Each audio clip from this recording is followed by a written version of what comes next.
नमस्कार, इस खास बुलेटिन में आपका स्वागत है। मैं हूं Ruchi Sharma. Leading virtual digital assets प्रमुख स्तरों के करीब बने रहने में कामयाब रहे हैं क्योंकि investors bitcoin exchange traded fund launch के मौके पर सिक्योरिटीज एक्सचेंज कमीशन की घोषणा का इंतजार कर रहे हैं। रॉयटर्स की रिपोर्ट के अनुसार उम्मीद है कि एजेंसी बहुत जल्द ETF स्पॉन्सर्स को सूचित करना शुरू कर देगी। एनालिस्ट ने कहा है कि ये बिटकॉइन, इथेरियम और अन्य टोकन के लिए सबसे बड़ा कैटलिस्ट है। जाहिर तौर पर मार्केट कैपिटलाइजेशन के हिसाब से सबसे बड़ी क्रिप्टो करेंसी बिटकॉइन मंगलवार को $46,000 तक पहुंच गई। ये उस स्तर से पीछे हट गया है, लेकिन अभी भी $45,104 पर ट्रेड कर रहा है, जो 0.5% ऊपर है, जो अप्रैल 2022 के बाद से सबसे अधिक है। बिटकॉइन रैली ने दूसरी सबसे बड़ी क्रिप्टो करेंसी इथेरियम को भी गति प्रदान की है। विटालिक बुटेरिन का अग्रणी ब्लॉकचेन टोकन $2,400 के करीब पहुंच गया है।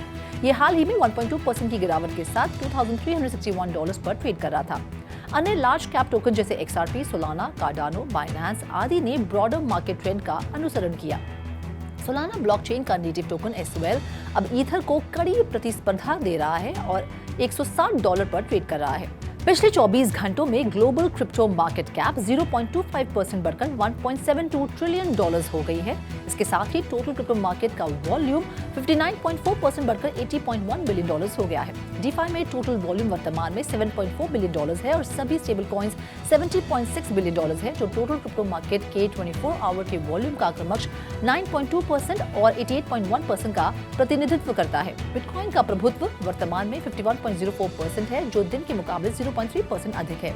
टॉप 15 टोकन का बैरोमीटर IC15 इंडेक्स 0.13% कम होकर 57,535 पर आ गया है। इस बीच डिसेंट्रलाइज्ड प्रेडिक्शन प्लेटफॉर्म पॉलीमार्केट के ट्रेडर्स आश्वस्त हैं कि स्पॉट BTC ETF 2 हफ्ते के भीतर US में लाइव हो जाएंगे। 15 जनवरी तक बिटकॉइन ETF अप्रूवल की संभावना 89% है, जो एक महीने पहले के 50% के स्तर से काफी अधिक बढ़ गई है। ऑर्बिट चेन एक क्रॉस चेन DeFi प्रोटोकॉल पर हमले का सामना करना पड़ रहा है, जिसकी वजह से कई क्रिप्टो एसेट्स में लगभग $82 मिलियन का नुकसान हुआ है। इसी के साथ ही हैकर्स ने ETH, WBTC, DAI, USDT और USDC सहित ऑर्बिट ब्रिज से भारी मात्रा में एसेट्स ट्रांसफर किए हैं। ऑर्बिट टीम ने प्रमुख क्रिप्टो करेंसी एक्सचेंजेस से एसेट्स को फ्रीज करने और फंड को ट्रैक करने के लिए सिक्योरिटीज एक्सपर्ट के साथ कोलैबोरेट करने का अनुरोध किया है। उन्होंने अटैकर्स का पता लगाने और चुराई गई एसेट्स को जब्त करने के लिए लॉ एनफोर्समेंट एजेंसीज से भी संपर्क किया है। यूजर्स ने उन ट्रांजैक्शंस को रद्द करने के लिए ऑर्बिट टीम से संपर्क किया है जिनकी पुष्टि नहीं हुई है और टीम ने किसी भी प्रश्न का उत्तर नहीं दिया है। स्पॉट ऑन चेन एक ऑन चेन रिसर्च फर्म ने बताया कि हैकर्स ने ऑर्बिट चेन से लगभग $81.6 मिलियन चुराए और 17,250 ETH के लिए 13 बिलियन USDT और 230.9 रैप्ड बिटकॉइन की अदला बदली की। हैकर्स के पास वर्तमान में अलग अलग एड्रेसेस पर $83.64 मिलियन की चोरी की एसेट्स हैं, जिसमें ETH में $63.6 मिलियन हैं और DAI में $20 मिलियन शामिल हैं। डिसेंट्रलाइज्ड फाइनेंस प्रोटोकॉल्स में लॉक की गई टोटल वैल्यू $52 बिलियन के वार्षिक उच्च स्तर पर पहुंच गई है, जो इंडस्ट्री के अशांत इतिहास के बीच एक रिमार्केबल रिसर्जेंस का प्रतीक है। DeFi विशेष रूप से TVL ने 2023 के बाद से डॉलर के संदर्भ में $38 बिलियन से $52 बिलियन के अपने वार्षिक उच्च स्तर तक 36% की वृद्धि देखी है। हालांकि एसेट प्राइस वोलेटिलिटी विशेष रूप से बिटकॉइन और ईथर जैसी प्रमुख क्रिप्टो करेंसी के मूल्य में वृद्धि और बढ़ते इन्वेस्टमेंट इनफ्लोज TVL मैट्रिक्स के मूल्य को प्रभावित कर सकते हैं। मेगाडाओ, जो DeFi की एक विशेषता है, ने 2023 में रियल वर्ल्ड एसेट्स में उल्लेखनीय वृद्धि देखी। मेगाडाओ ने अपनी DAI स्टेबल कॉइन को मजबूत करने के लिए RWA कोलैटरल में $2.5 बिलियन ज्यादातर अमेरिकी ट्रेजरी बिल शामिल किए। फोक्स फाइनेंस एल्गोरैंड पर DeFi ऐप ने अवलांच इकोसिस्टम में एक लिक्विड स्टेकिंग डेरिवेटिव्स XAlgo पेश किया है। वर्महोल टेक्नोलॉजी द्वारा संचालित XAlgo पहला available avalanche Algorand cross chain DeFi product है। ये एल्गो का एक यील्ड बियरिंग वर्जन है जो एल्गोरैंड गवर्नेंस रिवॉर्ड से वैल्यू जमा करता है। मई 2023 में BNB चेन पर लॉन्च किया गया XAlgo प्रमुख एल्गो लिक्विड स्टेकिंग प्रोडक्ट का वेलकम करने वाली दूसरी चेन है। इसे मिंटिंग या स्वैपिंग के माध्यम से प्राप्त किया जा सकता है। मिंटिंग में फोक्स फाइनेंस ऐप पर एल्गो शामिल है, जबकि स्वैपिंग DEX ट्रेडर जो पर की जाती है। लॉन्च पर एक्स एल्गो के लिए 2 पूल स्थापित किए जाएंगे। बिटइनिक्स के चार्ट के अनुसार 2023 की चुनौतियों के बावजूद बाइनेंस 43.8% ट्रेड वॉल्यूम के साथ सबसे बड़ा क्रिप्टो करेंसी एक्सचेंज बना हुआ है। पहले बाइनेंस का मार्केट में 62.3% प्रभुत्व था, जो कस्टमर की प्राथमिकताओं में बदलाव का संकेत देता है। अन्य एक्सचेंजेस की क्यूमुलेटिव शेयर 56.2% है, जो साल की शुरुआत में 37.7% से उल्लेखनीय वृद्धि है। रेगुलेटरी इश्यूज और बाइनेंस के लिए FUD में वृद्धि के बावजूद मार्केट शेयर का अधिकांश लाभ 2023 की दूसरी छमाही में हुआ। OKX ने एक साल में 20 स्पॉट ट्रेडिंग पेयर्स को डीलिस्ट करने के अपने फैसले की घोषणा की है, जिसमें मोनेरो, Zcash और डैश जैसी प्राइवेसी फोकस्ड क्रिप्टो करेंसीज शामिल हैं। डीलिस्टिंग यूजर फीडबैक पर आधारित है और एक्सचेंज के लिस्टिंग क्राइटेरिया को पूरा नहीं करती है। ट्रेडिंग 5 जनवरी को बंद हो जाएगी। अन्य नॉन प्राइवेसी कॉइन्स भी डीलिस्टिंग के लिए निर्धारित हैं। ब्लॉकवर्क्स ने एक्सचेंज की पॉलिसीज पर क्लैरिफिकेशन का अनुरोध किया है। बाइनेंस एक लीडिंग एक्सचेंज प्राइवेसी कॉइन से संबंधित पॉलिसी से जूझ रहा है। जून में पीछे हटने से पहले मई में कई प्रमुख एक्सचेंजेस को हटा दिया गया था। अधिक गुमनामी के लिए डिजाइन किए गए प्राइवेसी कॉइन्स ने क्रिप्टो करेंसी इंडस्ट्री और ग्लोबल रेगुलेटरी स्टैंडर्ड्स के बीच तनाव पैदा कर दिया है।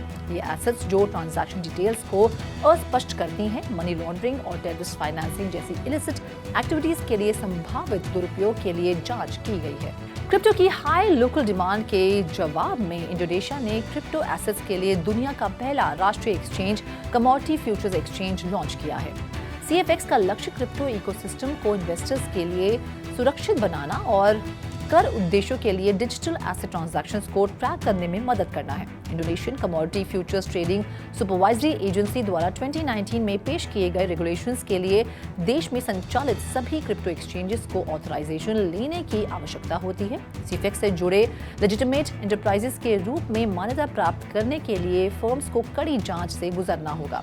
ऑथराइजेशन प्रोसेस में CFX जैसी सेल्फ रेगुलेटरी ऑर्गेनाइजेशंस के साथ रजिस्ट्रेशन और संचालन के लिए कंपनी की फिटनेस निर्धारित करने के लिए बापेबिटी द्वारा एक टेस्ट शामिल है। देश की क्रिप्टो एसेट ट्रेड एसोसिएशन एस्पार्किंडो के चेयरमैन रॉबी बन के अनुसार क्रिप्टो एक्सचेंज लाइसेंस केवल तभी जारी किया जाता है जब सभी आवश्यकताएं पूरी होती है।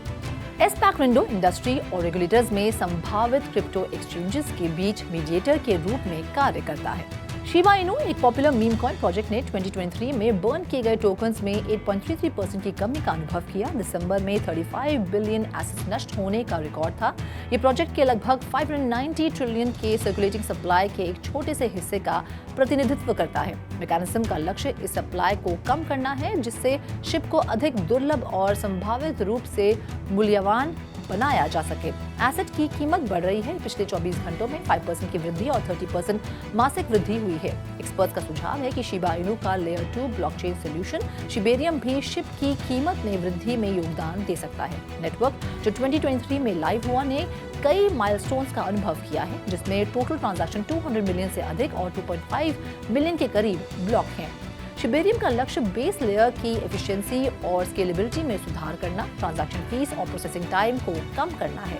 आर्बिट्रम 1 का टोटल वैल्यू लॉक्ड 11.49% के रिकॉर्ड उच्च स्तर पर पहुंच गया है, जो पिछले हफ्ते की तुलना में एक महत्वपूर्ण वृद्धि है। 2021 में ऑफ चेन लैब्स द्वारा लॉन्च किया गया आर्बिट्रम 1 इथेरियम के सबसे बड़े स्केलिंग सॉल्यूशन में से एक है, जिसमें लगभग 470 डिसेंट्रलाइज्ड एप्लीकेशंस डिप्लॉय किए गए हैं। नेटिव गवर्नेंस टोकन ARB भी $9.94 बिलियन की ऐतिहासिक ऊंचाई पर पहुंच गया है। ये इम्प्रेसिव परफॉर्मेंस 15 दिसंबर को पार्शियल आउटेज के बाद हुई है। कम्युनिटी द्वारा 800 मिलियन USDC के बर्न प्रस्ताव को अस्वीकार करने के बाद पिछले 24 घंटों में टेरा लूना क्लासिक की कीमत में गिरावट आई है। प्रस्ताव संख्या 11,927 का उद्देश्य रिस्क हार्बर मल्टीसिग वॉलेट में USDC की एक महत्वपूर्ण अमाउंट को बर्न करना था, जो कीज के खो जाने के बाद महत्वपूर्ण था। हालांकि प्रस्ताव को केवल 30% समर्थन मिला, 11% ने विरोध किया और 15% ने वीटो का विकल्प चुना। डिसेंट्रलाइज्ड फाइनेंस प्लेटफॉर्म पर निर्णय लेने की जटिलता को उजागर करते हुए महत्वपूर्ण 44% अनुपस्थित थे। इस फैसले ने क्रिप्टो करेंसी मार्केट में हलचल मचा दी है। इस खास बुलेटिन में फिलहाल इतना ही। आप देखते रहिए 3.TV और ज्यादा जानकारी और स्टोरी से लॉग ऑन करें हमारी वेबसाइट www.3watchtv.io पर या फिर QR कोड को स्कैन करें।